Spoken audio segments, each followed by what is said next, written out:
اردو ژبه مې پټې دی، پښتو مې کور دی. په پردي پټي کې نور جوړ کومه، مزدوري خواري کومه، راوړمه خپل کور کې خپل مور پلار ته اچوم. همدغه لنډه خبره ده. اوس ښه دي بد دي یا هر رنګه چې دي، دا فیصله زمانه ده. دا به وخت فیصله کوي، خلک به فیصله کوي چې ما چې څه کړي وو هغه مې ښه کړي وو که مې بد کړي. د یو ډېر مشهور سړی کتاب دی ګیتا د کرشن، هغه وایي چې ته کار کوه د میوې پروا مه کوه، ځکه چې کار کول ستا کار دی او میوه ورکول د بل کار. نو بس زه خو کار کوم، لګیا یم. اوس هغه کار چې دی نو د هغې زه څه ووایم، هغه دومره ویله او خور مور دی چې د هغې په باره کې زه هېڅ هم څه نه شوی دی. خو چې چاته پته ده نو وایي ته پته ده، خو چې چاته پته نشته نو وایي ته پته نشته. نو هغه وایي چې ملا نصیرالدین یو ځل چېرته یو کلي کې مېلمه شو، مېلمه نه شو، په یو جومات یې قبضه وکړه د بدې ورځې نه. په هغې کې شاله جومات و، نو مونږ بیا ورکولو. د جمعې ورځ چې راغله نو د خطبې معامله هم وه. نو هغه له خطبه ورتلل نه، نو د جمعې په ورځ ودرېدو، وایي چې خلکه تاسو ته پته ده چې زه به نن څه یم؟ نو خلک ورته وایي چې موږ ته پته نشته. وایي چې تاسو ته پته نشته نو تاسو ته د وینا ضرورت څه دی چې درته. هغه په اخلاق دوران بله جمعه بیا ودرېدو، وایي چې تاسو ته پته ده چې زه به نن څه یم؟ وایي ورته چې او موږ ته پته ده. وایي چې ته پته ده نو بس بیا هم زما وینا ته. په راتلونکې جمعه باندې ورته خلکو سلا وکړه چې ده تپوس وکړو، نیمه ورته ووایي چې موږ ته پته ده او نیمه ورته ووایي چې موږ ته پته نه ده. نو ده ورته وایي چې دا خو بیا ډېره ښه شوه، دا چې چا ته پته ده دی ډېرو نورو ته ووایي چې دا پته ورته نه. نو د خپل کار په باره کې چې چا ته پته دی ته خو پته ده، چې چا ته پته نشته نو هغوی ته به زه څه ووایم؟ هغوی زما د کار د نوعیت او اهمیت نه وي خبر چې ما څه کړي دي او څه مې نه دي کړي، یا څه کول غواړم او یا چې څه مې کړي دي د هغې څه قدر او قیمت دی. خو د ظاهرو سره زما لږ کنې زه نن سبا داسې پروګرامونو له بلکل نه ځم، مشاعرو له هم نه ځم،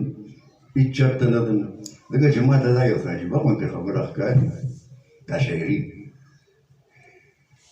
چې ښه ده محبوب ته په تبر ووالې یا هر څه چې درسره وکړل که نه،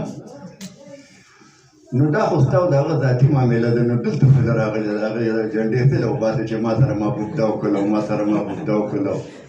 راته یې ونه کتل یا راته یې وکتل، یا رقیب داسې کوم یا رقیب داسې کوم. نو په پرده کې خو یې کې هر څه چې کوي، نو دلته خلکو ته څه لګوي؟ یا دا تانه ده چې ته اف آی آر نه راغلی که نه؟ آخر دا خو ستا د محبوب ذاتي معلومېده ده، کور کې سره فیصله کوي چې دلته دې ټول غږول شروع کړو. نو دې کې د عشق او د شاعرۍ او د دغه مطلب چې نو شاعران یو خو ما ته په دې خبره ډېره بدې ښکاري، هلکه لږ وخت دا ولې دا د پردې خبرې وایي؟ تا چې د پردې خبرې وکړلې اغیار ته، نو تا یو خو ما ته دا ډېره بده ښکاري. بله د شاعرۍ زما خیال لري چې نن سبا پخوا به خلک وایي چې کان یې پورته کړي یو شاعر ورلاندې، نن ورلاندې پوره مشاعره وي او د هغې سره ټولو سره خپل خپل کتابونه وي. او شاعري چې کومه ده دا هېڅ معنی نه لري. خفه کېږئ بند د قومونو په تعمیر او په دغه کې شاعري بلا زمانې وشوې چې بس هم شاعران لګیا دي دغه یو قسم خبرې په مخه کړي، یو جانان دی، یو رقیب دی، بل بېلتون دی، یو زلفې دي، بل سترګې دي. د دې نه علاوه خو دا اسان کار دی. نثر لیکل چې دي د هغې په وروستو خبرونه د شاعرۍ ډېر اسان کار دی. د دې لپاره نه د دلیل ضرورت شته، نه د ثبوت، نه د څه. ته دا بېغمه ویلی شي چې د بېګا سپوږمۍ ته تللی وم او هلته کې مې دا وکړل. هېڅوک هم دا نشي ویلی چې ته نه وې تللی یا څه یا څه. که ته دا ویل چې د بېګا جانان شپاړس ځل مړ کړم او شپاړس ځل زه ژوندی شم نو مې خلک مني ځکه چې شاعرۍ لپاره خو څه دغه نشته خو نثر چې ته کله لیکې نو ته به خپله خبره په هغه سړي منې که زه دا ویم چې د سپوږمۍ ته ختلی یم نو زه به دا ثابتوم چې د په دې لاره باندې ختلی وم او دا ممکنه ده او دې دپاره بیا د علم ضرورت دی یو سړی په خپله خبره هله پوهېولی شي ته چې ته پرې په خپله پوهېږي د سوال جواب به تا نه ورکوې چې په سوال پوه شي چې پوهېږي په سوال نه نو جواب به ته ورکوې نو زه خدای شته چې د ډېر حالانکې موږ هم کړي ده موږ داسې ډېرې نادانۍ کړي دي خو اوس دې نتیجې ته را رسېدلي وو په یو وخت کې زه په دې علاقې اوټونو ته هم ولاړ وم چا دې ښه چې د دې علاقې خلکو راله اوټونه بلکل نه وړه کړي خو ده دا دی ته ملامته نه ویم ملامته ځان ته ویم چې زه په غلطه لار تللی وم ما ریلګاډی په سړک ګرځولو نو ریلګاډی خو په سړک کې نه ګرځي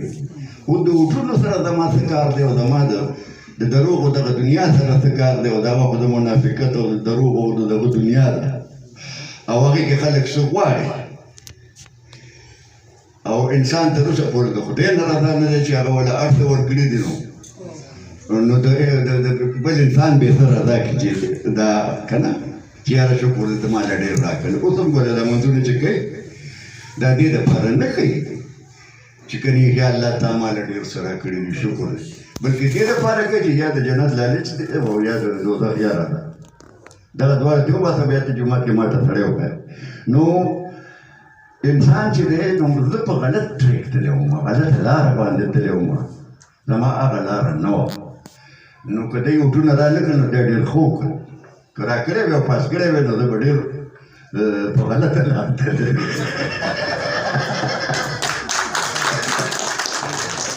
ځکه چې چا له یې ورکړي دي هغه ته به پته هم نشته چې څه جوړ څه کار دی او څه کوي او څه نه که نه نو دا صرف چې غلطۍ موږ ډېرې کړي دي موږ هم شاعرۍ ډېرې کړي دي په دنیا خو مهرباني وکړئ د شاعرۍ دا نه ویم چې مه کوئ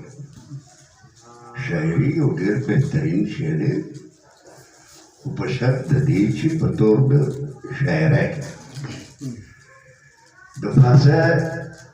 عالمانو او شاعرانو د دې دپاره یو معیار مقرر کړی دی د شاعرۍ دپاره چې شاعري دی هغه سړی کوي چې 10,000 شعرونه ده لوستي او کم نه کم 1,000 ورته یاد په شاعرۍ کې که ته نوي خبره نشي کولی نوي خبره نشي کولی یا ظریف خبرې له یو نوي رنګ نشي ورکولی نو مطلب څه خاص نو دا روانه ده د فکر کې ورودي پودې د دې مطلب څه شو دا هر چا ته پته ده نه داسې ټکي یو کتابونه ضایع کولو ته څه ضرورت دی که نوي خبره پکې کولی شي نو بېشکه ته شاعري کوه دا نشي کولی نو په کلار کښېنه چې ته بل څه کار کوه کارونه سندرې وایه نعتونه ووایه بانګونه جومات کې ویلی شي که نه ډېر کارونه شته دی چې هغه ډېر اسان دي نو خیر دا مې دا و چې زما خو د شاعرۍ یا د تقریباتو یا د دا قسم څیزونو نه بلکل ځکه چې یو خو پکې زما نقصان ډېر زیات زه چې یوه ورځ درته ضایع کړم نو دا مطلب چې ما 50 یا 60 صفحې چې دي دا ونه لیکلي او نن سبا ما ته دا مې احساس شوی دی چې ما په ژوند کې ټول عمر غلط کارونه کړي دي غلط دا چې ریډیو له ټلویزیون له دی له مې لیکلي دي هغه څه خو د روزۍ ګټلو یوه لار وه هوا یوړله او لاړه نشته او خپل زمونږ په کلي کې بلکې شاید چې ستاسو په کلي کې چې د خلکو لږې لږې ځمکې دي ورته دومره نه دي چې ګزاره یې پوره شي نو هغوی ورسره نورې نوکرۍ موکرۍ دیاړۍ وغیره دا کوي زمونږ کلي کې هم دا حال دی د چا کانال دوه ځمکه هم شته او دیاري هم کوي نو چې دیاري میلاو شي نو خپله ځمکه کې کار وي نو هم هغه ونه کوي وایي زه دا به بیا وکړم اوس به نانر دی راوړی ما هم ټول عمر دغسې کړي بل پټي کې مې کار نه دی کړی کله ریډو کله دغه د مزدوري وه بس ما ویل چې دا نر ده راواله بیا به ګورو هغې ما نه ډېر وخت ضایع کړو خپل پټی رانه بلکل شار نو اوس راته احساس شوی دی چې ما کې دننه څه دي هغه زه کاغذ ته وخېږم نو هغې لپاره خو دا دی تاسو